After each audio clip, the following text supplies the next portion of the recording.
Hello वाह। सबसे पहले साउंड वाला भैया के स्वागत करता नहीं कि हमार अच्छा आवाज के उतना अच्छा गावे नहीं ना, लेकिन अच्छा बनाते रहोगा ताकि वो माइक ले लो।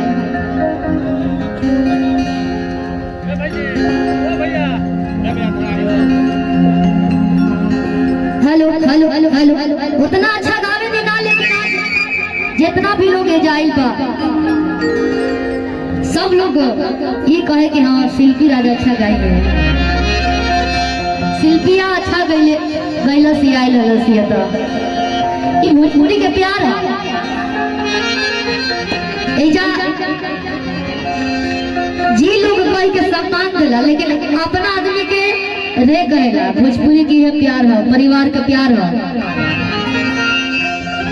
और ये बनावटी देखी कहो जरा के लोग माने ला, जरा कह करे ओकरा के रे कह के ही बोला मिला। सबसे पहले जितना भी लोग जाए बस सबके गोड़ छू के गोड़ लागत है, एक बार हाथ उठा के आशीर्वाद दे दिएगा। और आज हमने के मनीष भैया और प्रिया भाभी के शादी समारोह में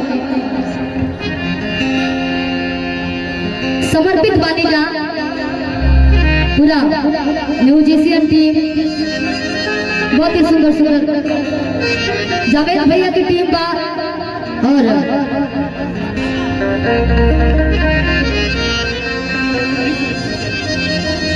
रीसू भैया से मेरी दूसरी बार मुलाकात हुई है, लेकिन कहल जाला कि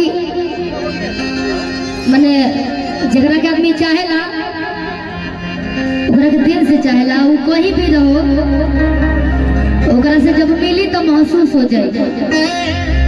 पहली बार ऋषु भैया से मिलनी तो लागल कि बहुत बार मिलल बने जा, और दूसरा बार मिला था नहीं तो ये महसूस होता कि कबो जीवन में हमने के बिछड़बे ना कर जाए।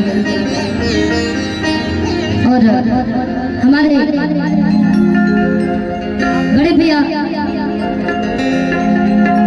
मनीष भैया, प्रिया भाभी, भगवान से यह कहो कि आप लोग की जोड़ी हम दीदी कहीं कि भाभी कहीं, दीदी कहीं तो हम जीजा जी तो हम ना हुआ के हम कौन नहीं है कोई रिश्ता बनाए। अच्छा भाभी ओके कह दिन काहे दो लाइन सुना सुना लगा तनी, तब से हम ये पूछा तनी कि रिसेप्शन है का, माफ कीजिएगा कंफ्यूजन हो गई ना। अभी हम ना तो सब लोग से बोले कि भाभी का इतना सुना सुना, हाथ में मेहंदी नहीं है, शादी हो रहा है, लेकिन हम जाना था कि दीदी के सारा भार हुई, सारा काम संभाले खाती इसे मेहंदी भी ना लग पाल हुई, लड़की के श्रृंगार हो। चलिए हमने के भोजपुरी के सुपरस्टार बड़े भैया अंकुश राजा भैया जी लोग भी आई बात, और बहुत ही सुंदर सुंदर डांसर लोग भी आई बा, नाम नहीं के जाना, लेकिन यहाँ लोग के कलाकारी से हमने के परी पांडे जी की टीम बा, परी पांडे जी नहीं दिखाई दे, और बहुत ही अच्छी अंकल शिल्पा सिंह जी का भी आगमन हुआ है। शिल्पी सिंह जी का स्वागत है आपका, और जितने भी लोग यहाँ पे आए हैं सभी का स्वागत है। भैया कैमरा वाला भैया रवा लोग और ज्यादा स्वागत बा। जितेंद्र सिंह भटनी वाले भैया की तरफ से ढेर सारा बिना गईले पुरस्कार आ गई, ऐसे बड़का खुशी हुई।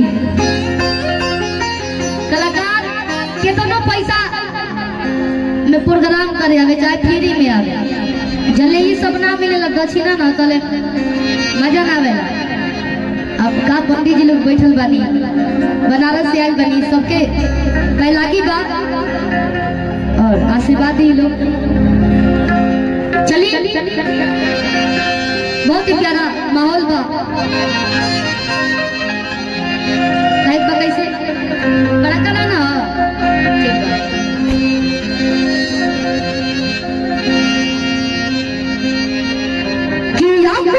तू सारा हार धाला,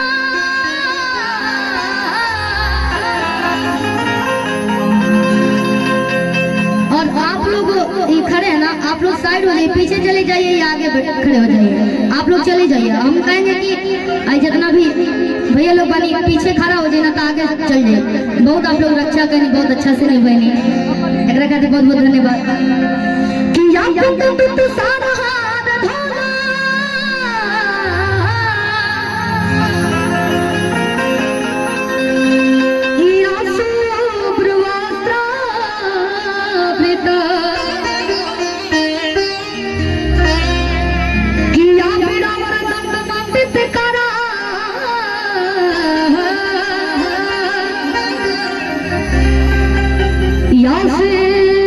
कि पद्मासना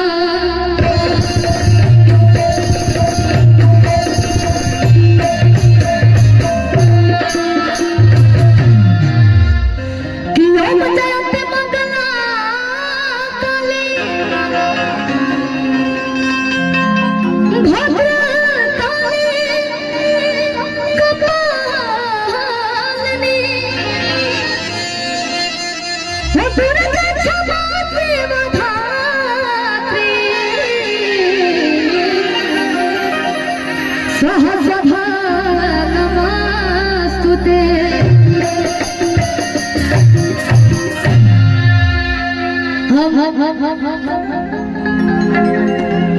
भाभी आप सीधे मंच पे आ जाइए। प्रिया भाभी आप जैसे हमारा खातिर वेट लोग करता वैसे रहुआ खातिर उससे कई गुना ज्यादा रहुआ के देखे खातिर लोग वेट करता। मंच पे जल्दी से जल्दी आ जाए रहुआ। बड़ी धूमधाम से उनको एंट्री हो रही है। एक विधवा उतना अच्छा ना गाइले, हम तो हर जगह बोली ले, लेकिन रउआ लोग के प्यार बा, इतना प्यार देनी कि इतना अच्छा जगह पे आवे के हमके अवसर मिलेला, मौका मिलेला। अभी सीखा था दावत करी बोलत करी कोनो गलती हो जाई तो शिल्पिया के क्षमा करत सहे।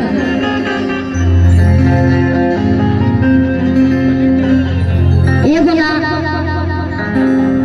भाभी लोग बैठल बा, कई गो गाना पैसा जे मुँह जबानी सब लोग के याद हो, याद बा ना?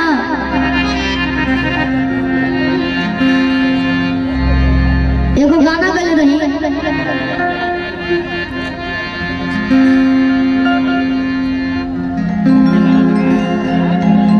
कि बॉडी याद आवे पिया के प्यार कि रंगिया तरतिया। भैया इस साउंड का लेवल बढ़ा के रखिए, ठीक बा? अरे पहाड़ देख भाई कि का कही हमरा, अरे तोरे जलाल दौड़ के परी